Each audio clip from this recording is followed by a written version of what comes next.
Hi guys, it's me Heather, and today I'm going to talk to you about how I gained control over my acne. I'm not going to make any sort of claim that my way is the best way or whatever. This is the way that worked for me. I'm going to give you my tips and tricks on how to clear your skin. The first tip that I have is to exfoliate your face 2 to 3 times per week and then cleanse your face after exfoliating. The reasoning behind exfoliating first is that you're going to get rid of all those dead skin cells and then you're going to clean the skin underneath. Tip number 2, don't be afraid of oil. Now, I know as a teenager, everyone is using oil-free makeup and they're afraid to moisturize their face because they think it's going to break them out. It's not. Now, side note, make sure you're using the right kinds of oils, natural oils. For example, coconut oil. I use coconut oil as an eye makeup remover, and it also moisturizes that really thin skin around your eyes and prevents wrinkles. Now, the reason that it's so important to moisturize your skin is that when your skin gets too dry, it starts producing extra oil that clogs your pores. The other reason it's important to moisturize is that those dead skin cells are going to start flaking away, and then that clogs your pores as well. Tip number 3, remove your makeup. It is so important to remove your makeup, not only because it's makeup and it gets gross and there's chemicals in there that clog your pores, but even if you're wearing a mineral makeup that everyone says, oh, it's okay to sleep in your mineral makeup. No, it's also the grime and dirt that you encounter during the day that mixes in with your makeup that clogs your pores. So even if you just keep makeup remover wipes on your nightstand, if you're lazy like I am, and just at least wipe your face off before you go to sleep. What you really should be doing is removing your makeup and then washing your face and then putting on a night cream or some kind of moisturizer like that. I use Neutrogena makeup remover wipes, but you can use whatever kind of wipe you want and just take that damn stuff off your face. Tip number 4, wash your sheets regularly. I started developing really bad cystic acne all over my neck. So that's kind of like my neck and like my cheek where I was laying on my pillow. And the problem was I wasn't really washing my pillowcase very often, if at all. I know, so gross. Your pillowcase is soaking up sweat and oil and dirt and nastiness and the makeup you're not taking off, and you're just putting that right back in your face. Another thing that an esthetician taught me with my cystic acne is there are so many layers of skin above those pimples, and I know if you've ever had cystic acne, I sympathize. I know how it feels. It hurts so bad, and all you want to do is just get it out of your face. What she taught me to do is after I wash my face, take a towel and dry your neck or wherever you have your cystic acne upwards. It kind of exfoliates that dead skin off of that cystic acne, and it makes them come to the surface and kind of go away. Tip number 6, don't pop your pimples. Don't do it. Just don't do it, people. I know how tempting it is, but don't. Now, when you do pop your pimples, because I know you're gonna do it, at least clean your hands. If you can, wear gloves. If you need to lacerate it, sterilize whatever you're using, and then sterilize the wound with rubbing alcohol or something. And I know that people have told you this so many times, and I do know how tempting it is to do it, believe me. So the problem is a lot of people want to pop their pimples when maybe it's a cystic pimple, or they're just really deep in there. What you're doing is you're breaking all the capillaries, and you're actually making it look way worse than it would have if you had just left it and maybe put a little concealer on it. And B, that pore that's holding all that sebum, you're bursting it and making more room for more sebum to get in there. So even if you get rid of that pimple for now, the pore is a lot bigger, and you're going to get a worse, even bigger pimple there in the future, because what you're doing is you're pushing some of the sebum up and pushing some of it even deeper. If you do it, make sure that it is ready. Like, you can tell that it's ready when it's totally white and you barely have to put any pressure to get it out. But even then, just wash your face, exfoliate, and it'll probably be gone in a day. Tip number 7, stay hydrated. When you're hydrated, you are flushing the toxins out of your body, including your skin. Tip number 8 is don't wear makeup if you don't have to.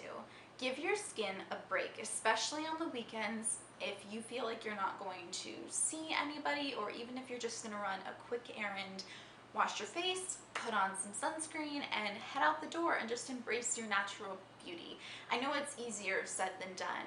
Believe me, I had terrible, terrible, terrible acne when I was in high school, and the last thing I wanted to do was leave my room, let alone the house. I was even embarrassed to walk around my own house and have my family see me without makeup. If you have sensitive skin, be kind to your sensitive skin. You don't want to irritate your skin too much, because when your skin is irritated, it's going to start getting really dry, or it's going to produce more oil, and that's going to make you break out. The other thing you can do is just use natural products around the house, like coconut oil, rosehip seed oil. You can make an avocado face mask, which I'll talk about a little later. Tip number 10, anti-aging equals anti-breakouts.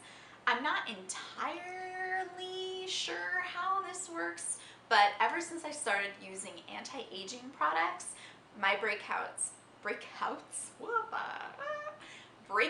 have definitely decreased. The reasoning behind this is the whole retinol substance. Basically, it is derived from vitamin A, which is amazing for your skin. It makes your skin exfoliate a little bit, which gets rid of those dead skin cells that clog your pores. Be aware of the fact that it does cause slight redness and irritation. If it's really bothering you, get a product with a lower concentration, and or don't use it as often.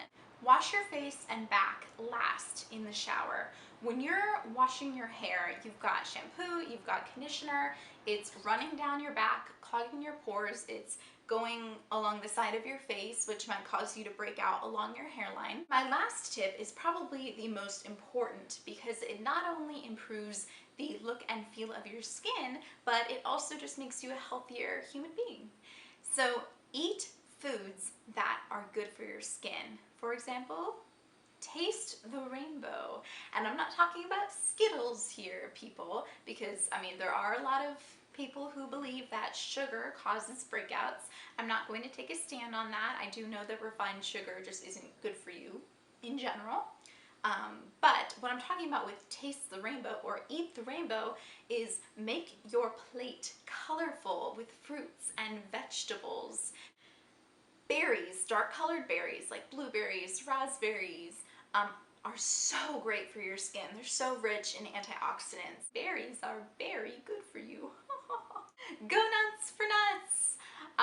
Nuts are so rich in healthy fats and vitamin E, which basically moisturize your skin from within. Kale. I know people are crazy for kale, but eat kale, eat dark leafy greens, because it's basically a cocktail of vitamins and antioxidants. Tomatoes and other fruits, because I consider a tomato a fruit, that are rich in vitamin C. Avocado is my favorite. So as I mentioned before, you can actually put avocado directly on your face for like 15-20 minutes, and it makes your skin more supple and moisturized, and then eat it because it's so good for you. Again, moisturizes your skin from the inside, and it's so full of fiber. It will keep you full. Those healthy fats will keep you full. It is an amazing superfood. I eat it all the time. Sweet potato for vitamin A. As I mentioned before about retinol, vitamin A is so good for your skin, or beta carotene. I'm not entirely sure what came first, the beta carotene or the vitamin A. Eat things that are kind of orange and yellow, so like yellow and red bell peppers, carrots, sweet potato. It's all fair game. It's so good for you. Eat it. Fish, salmon, tilapia, whatever kind of fish you like. They're so rich in omega-3 fatty acids, which are amazing for your skin and your heart. And we want our heart to be healthy so that we love ourselves and our skin and everyone around us. I would just like to add a disclaimer here. I am not a dermatologist. I am not an esthetician. Over half of my life, I have been experiencing acne. So I'm just going off of my own experiences here. I'm not a nutritionist. So all the things I'm saying about the superfoods, you need to also do your own research. Don't take my word for it. But I mean, you can't really argue against the fact that these foods are good for you, because they are.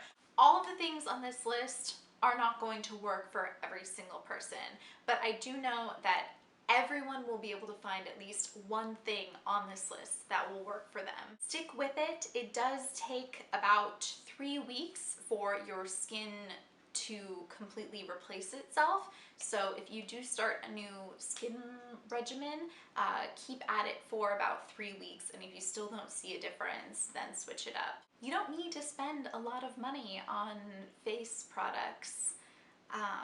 You know, simplify things. You don't have to buy the proactive program, which I've done, didn't work for me. You don't have to try the Murad, acne solution thing, which I've also tried. Didn't really work for me. What finally worked for me was completely simplifying the process to basically cleansing and then moisturizing.